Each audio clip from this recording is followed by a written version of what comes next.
ADIC Wireless Safety Alarm System, a system endorsed by Taiwan Railways.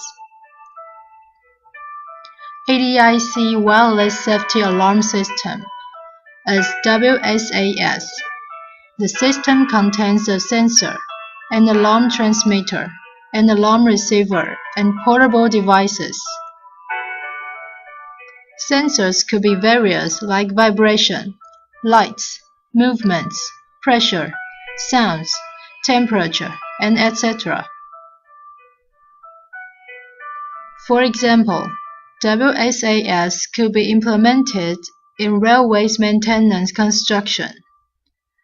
Before WSAS, you need a spotter to whistle to alert when seeing a train coming.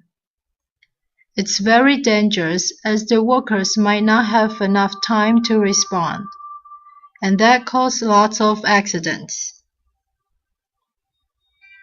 With a vibration sensor and ADIC WSAS, an alert could be transmitted by radio.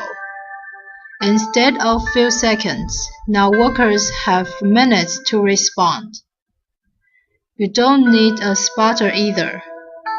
Workers could communicate with each other by portable devices. With different sensors or signal detectors, ADIC WSAS could be applied to multi-situations like shepherd, construction sites, or for status monitoring alarm and must light alarm. For more information, please visit our website.